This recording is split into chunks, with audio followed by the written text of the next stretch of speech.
কাঁচা কাঁঠাল বা এঁচোড় এমন একটি জিনিস যা খেতে কিন্তু অসাধারণ লাগে। আজ আমি কাঁচা কাঁঠালের একটি রেসিপি নিয়ে এলাম। গরম তেলের মধ্যে 5 ফোড়ন দিয়ে দিয়েছি। ভালো করে নাড়াচাড়া করে এখানে তেজপাতা দিয়ে আবার ভালো করে কিছুক্ষণ নাড়াচাড়া করে নেব। যখনই সুন্দর গন্ধ আসবে তখনই আমি এখানে একটি টমেটো কেটে দিয়ে দিলাম, আর সাথে দিয়েছি ফ্রিজে আগে থেকে বরফ করে রাখা আদা বাটা আর কাঁচামরিচ বাটা। এটা আমি সবসময় বরফ করে রাখি। এখানে আমি একে একে সব মশলা, গুঁড়ো মশলা দিয়ে দিব।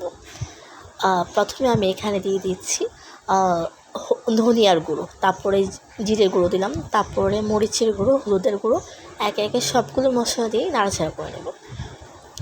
এইভাবে মশলা দিলে কিন্তু পুড়ে যাওয়ার একটা চান্স থাকে, কিন্তু পানি দিতে হয়। কিন্তু আমি এখানে কোনো পানি দিচ্ছি না।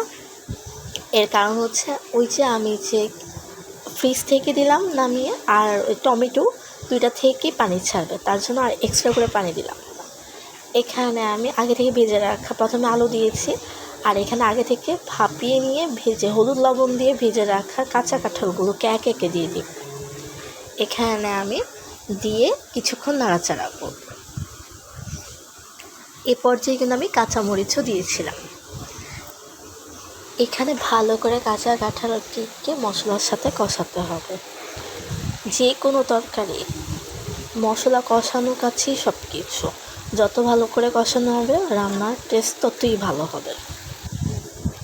এখানে আমি কিছুটা পরিমাণে পানি দিয়ে দিব, কিছুটা চিনি দিলাম, তাহলে স্বাদটা অ্যাভারেজ হবে। আর এখানে লবণটা দেখে নিতে হবে যে লবণের প্রয়োজন আছে কিনা, যদি প্রয়োজন থাকে তাহলে দিয়ে নিতে হবে।